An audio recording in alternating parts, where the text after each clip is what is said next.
You know, I find it quite amusing at just how much DMC3 has been expanded and built upon over the years. There's the original game, and then there's the special edition that added a new playable character and extra boss fight, not to mention various other tweaks and small additions as well. And then there was the HD collection that has its fair share of problems, but for the most part prettied the game up a bit. And then from there, we got the backporting of mechanics from DMC4 and 5, like style switching and the ability to access Dante's full arsenal of weapons at any given time, both officially via the Switch's release of DMC3, but also unofficially on PC via the DDMK mod. Which brings us to the newest addition to this evolutionary tree, the Devil May Cry 3 Crimson Mod. Howdy gamers, I'm Kraft, and this is Latent Potential, a show where we showcase and review fan-made mods, patches and remakes of games both good and bad to see just how much we can fix and or improve upon them. But before we can properly talk about the DMC3 Crimson Mod, we must first lay the groundwork for what the DDMK mod actually is first, as I'm sure many of you have never heard of it before. Now, DDMK is actually multiple mods for DMCs 1 through 4, and each one of them has a collection of different tools, fixes and training utilities for speedrunning that you might find useful. But on top of the more mundane features, it actually has quite a few interesting additions, such as co-op in DMC4 and faster weapon switching for DMC1. But what it's probably most well known for is being the style switcher mod for DMC3, as it backports the mechanic of having it on the D-pad from DMC4, as well as having the ability for Dante to use his entire kit of weapons and not just 2 at a time. It's honestly a really great mod and would have easily have made an early frontrunner to the Latent Potential series if it weren't for the fact that the Switch port has followed suit, making such a video seem a bit pointless. The thing is, however, DDMK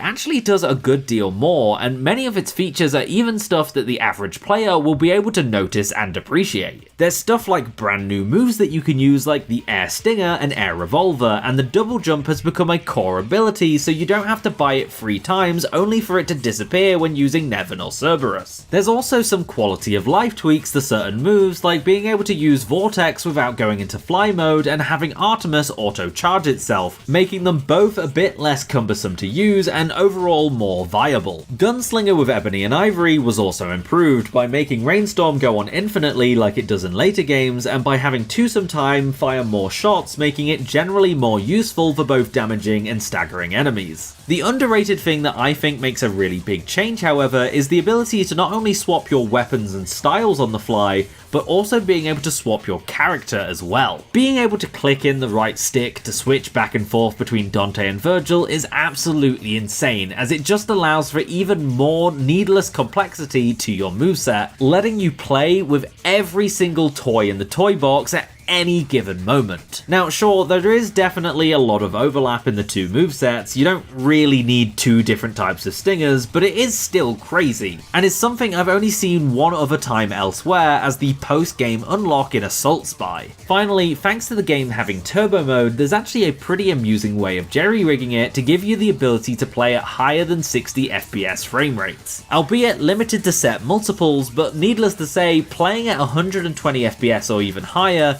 is an incredibly smooth experience, and reducing that input lag will always be great for an action game no matter what it is. Something else that's worth mentioning, even though it's not necessarily related to the mod, is that you can also go beyond the 1080p limit of the HD collection by finding the folder that the game stores its save files and manually changing its INI file. Now, as cool as all of this stuff is, personally I do feel that there is a little something lost in DMC3 when you add all of these extra variables to it. I feel like all of these additions make the average player, myself included, play significantly differently due to just how much is available in excess. And so weapon switch combos for me become a thing of the past whenever I'm playing with all of these things turned on. And I tend to end up switching to more simpler style switch combos, only changing weapons every now and then in a fight just to freshen things up. With that all being said, however, if you're gonna go all in, you might as well go big or go home, and if you're one of those freaks who love making combo mads, then you're gonna have a grand old time with this. And it doesn't even have to stop there, because this is where the Crimson Mod comes in.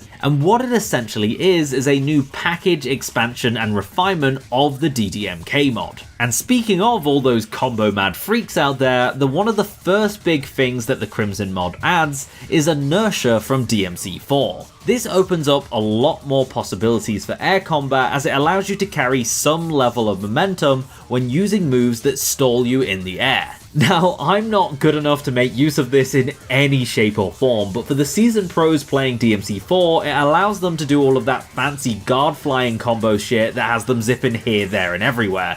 And it's no exception here either. Maybe not to the same extent of DMC4, but it does add more possibilities regardless, and that's always fun and interesting to see what people can come up with. And for the more casual players, it will give the game a slightly different weight and feel to it, so at the very least it's something I recommend trying out, and if you somehow don't like it or can't really notice the difference, then you can ignore it if you want to. Other cool additions to the game's core combat is even more brand new moves, such as air versions of Beowulf's and Agni and Rucha's launchers, as well as a non-crazy combo version of the Tatsumaki Senpaiaku, an attack that you could usually only perform after a real impact, making it kind of useless, as in many cases you'd kill the enemy before you'd even get to hit them with it, or you would never be able to launch them in the first place, meaning it would completely whiff. Now, however, it's more than being just a finisher, meaning it's something you can actually use during your air combos. And it also pairs really nicely with that inertia, letting you essentially recreate this move as it's seen in Street Fighter. And the other change to the air combat is that Agni and Rucha's aerial rave-like combo Skydance has now been split into two separate moves, meaning that you can do the spinning finisher without any build-up, or you could just spam aerial slashes as much as you want until you hit the ground. There's also been various quality of life changes that have been included with the Crimson Mod to make the game fall more in line with the conventions of DMC 4 and 5. For example, you don't need to be in Gunslinger mode to charge Ebony and Ivory or the Coyote A shotgun anymore. You also have access to alternate inputs for things like drive, something you can now perform by doing back forward while locking on instead of having to charge it, meaning it can be done much more instantaneously. There's also a setting that allows you to change whether or not lock-on inputs are based on Dante's position to the enemy or the camera's position to the enemy. This is something I've never noticed before, but apparently DMC 1 and 3 do it differently to 4 and 5. So if that's something that's always bugged you, then this is probably the solution to your problems. The game also has Sprint from DMC4 now, where when you're not in combat you'll very quickly pick up speed when moving place to place. Now DMC3 doesn't really need this because for the most part its areas were designed with the original running speed in mind, but there are one or two specific parts where it is really nice to have, and regardless it's gonna shave off a couple of seconds here and there throughout your entire playthrough. Like faster loading times, it's something I'm not going to complain about. It's also implemented very seamlessly. While I did enjoy the DMC2 Definitive Edition sprint, it definitely felt a little bit janky. This, on the other hand, feels like it's a natural part of the game. And the last two gameplay tweaks that I think are really cool for just about everyone is the delay combo indicator and the DMC5 Royal Guard. One of the options that you can turn on reuses the animation effect that is used when you use Trick as Dante. This causes a red flash or a blur to appear over the top of him whenever you're doing a normal combo with any of your weapons. And much like a very similar flash on the weapons in DMC Devil May Cry, this very easily allows you to tell when exactly the delay combos are in effect. Now, if you've played enough DMC3, you don't need this, but for a beginner it's especially useful for telling them when exactly their delay combos can come into play. And it especially is super useful for getting that combo C with Agni and Rudra. But personally, I like to leave it on anyway because it's got a very good visual feedback to whenever you're doing your attacks. It creates a sort of satisfying rhythm to whenever you're doing your ground combos. And the final change to Royal Guard from DMC5 is that you're still able to parry attacks even if your timing is slightly off, but it will come at the cost of Devil Trigger Gauge. Unlike DMC5, however, the amount that is actually eaten by failed parries is actually quite significant. And I think this is a really fair trade-off since it's incredibly easy to fill the Royal Guard meter in this game. It does its job of making the Royal Guard style significantly more approachable to people who don't necessarily want to fully commit to it, but it doesn't make it too overpowered in the process of doing so. If you really want to make the most of this style, you still need to get that timing down to a T, it's just that practicing getting good with it is nowhere near as frustrating as it used to be. Now, I've talked about all of Dante's new attacks and some of the more universal changes, but Virgil actually gets quite a few new moves to his kit, and even a new mechanic as well, which I feel is especially impactful thanks to him feeling a little half-baked compared to his DMC4 and 5 incarnations. The simplest changes is that just like Dante, he now gets aerial versions of a bunch of his moves like Air Stinger and Lunar Phase, just like he does in 4 and 5. But he also gains an air version of Rising Sun, giving him a air launcher if you will, which can be done with the same input as usual with Beowulf or by taunting in the air with any other weapon. You can also hold down the attack button when using Rapid Slash to fluidly transition into a Rising Sun move, acting as a sort of makeshift version to the follow-up he can do after Rapid Slash in DMC 4 and 5. All of this, in my opinion, is a really big boon to his kit, since with only 3 weapons and no Swordmaster style, his air combo game has always been quite repetitive. Like, sure, you can take advantage of jump cancels and trick, but at the end of the day, he only has 3 moves that he can use in the air. And if you include the launchers like the Rapid Slash follow-up as well as the high time with Yamato that he can now do, that number of aerial-based attacks has now more than doubled. But what's a much more exciting change is the introduction of the new mechanic in the form of the Mirage Gauge. The Crimson Mod basically gives Virgil access to his doppelganger DT from DMC Devil May Cry and 5, which I imagine was relatively easy thanks to Dante also having access to it in this game thanks to a style. Unlike Dante's however, it does work a little bit differently, not using Devil Trigger and instead using its own separate resource, allowing Virgil to use it in conjunction with his DT and Spiral Swords incredibly easily and with no sacrifice. It's a really cool way of including a later game mechanic for him, whilst also allowing him to feel like the overpowered boss that he's supposed to, as he has the same ability as Dante does, but he can use it much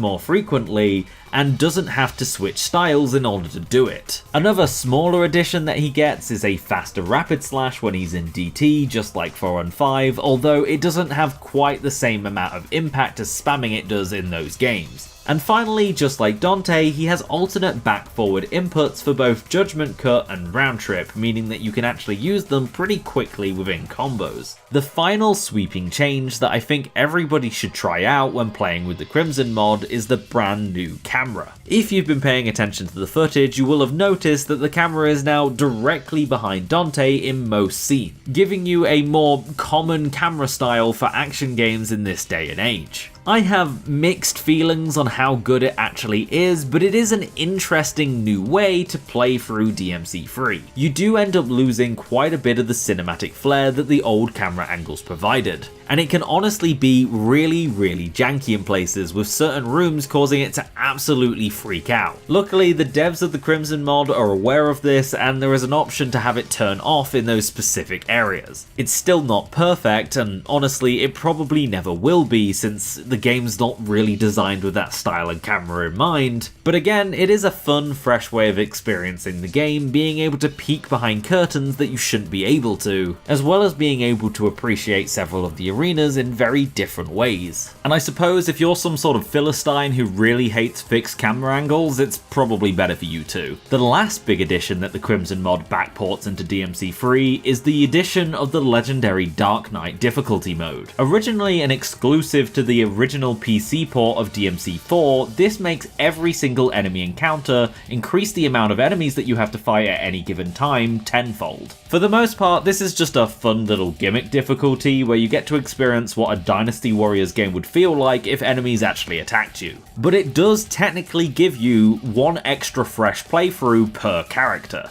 And while doing a playthrough on every difficulty with every character is a bit much to ask the average player, the option is now there, and I don't think anybody's going to complain about more extra optional content. What's funny, however, is that the Crimson Mod actually adds 2 more variants to the Legendary Dark Knight difficulty, those being Super Legendary Dark Knight and Super Legendary Dark Knight plus bosses. As you might suspect, Super Legendary Dark Knight mode has even more enemies that you have to throw yourself at any given time. And honestly, it's a bit much, especially with DMC3's typically smaller arenas. You can't even really see what you're doing half the time, but it is a pretty funny mode, and it's there if you want it. Finally, the variant with the plus bosses does, as you'd expect, doubles the number of bosses you have to fight in certain encounters. Some of them, like Cerberus and the Leviathan's Heart, aren't really affected, since the boss fight itself is technically part of the stage. But for the boss fights where it is available, it is a fairly interesting challenge. And while admittedly pretty unbalanced, it is at least a bit more approachable than Super Legendary Dark Knight, because at least you can see what you're doing. But that's just about everything in the DMC Crimson mod. There is a few smaller things like being able to swap out character models, so even though you've got to use Dante or Virgil's movesets, you can actually play as Lady now, or Bob, who's just Virgil with Dante's hair overlaid on top of him. I'm not quite sure why this is here. There's also the inclusion of DMC Devil May Cry Definitive Edition's Must Style mode, a fun little modifier that will let you hit enemies but not deal damage to them until you get to S rank, which is something that I've always thought is really cool and something that I wish was implemented as a specific enemy's gimmick like in the Ghost Rider PS2 game.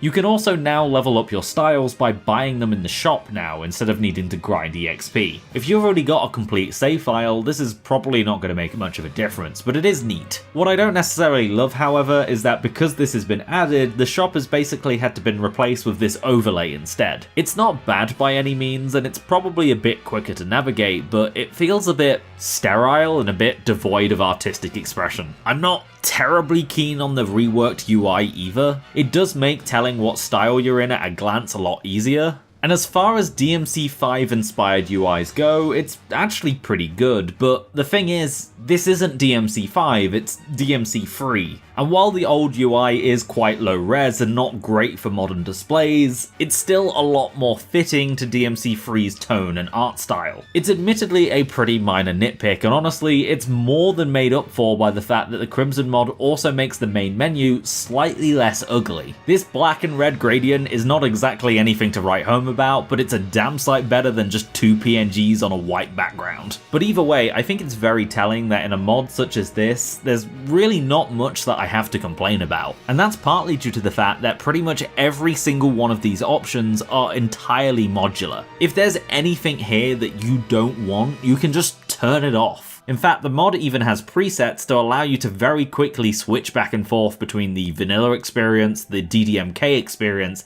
and the full fat Crimson mod experience. So even if the only thing you really want to walk away with is the 120 FPS, it's very easy to do so. And what really excites me is that this is technically version 0.4 of the Crimson mod. There's only going to be more things added over time. I seriously doubt we're going to get too many moves and mechanics added like we have so far, but I do know that it could probably absorb some of the other quality of life mods for DMC3, such as the fixed transparencies on various textures or the upscaled cutscenes. Needless to say, this is probably going to be a permanent fixture to my copy of the game on PC. Unless there's some sort of update that comes out in the future that breaks it, there's really no reason to uninstall it. If I ever want to jump back onto the vanilla experience, I have the Switch version just on the opposite side of my room. Other than some stability issues, there's absolutely no reason to not install this mod. And if we're being completely honest, the HD collection is not exactly that stable anyway. If you want that, you're probably even better off emulating the PS2 version. Either way, the DMC3 Crimson mod is incredibly good, and if you haven't checked it out yet, you absolutely should give it a look. Because honestly, it's great for both newcomers and veterans alike. If you've stuck around this long, thank you for watching everyone. If you could like, subscribe or whatever, that would be great.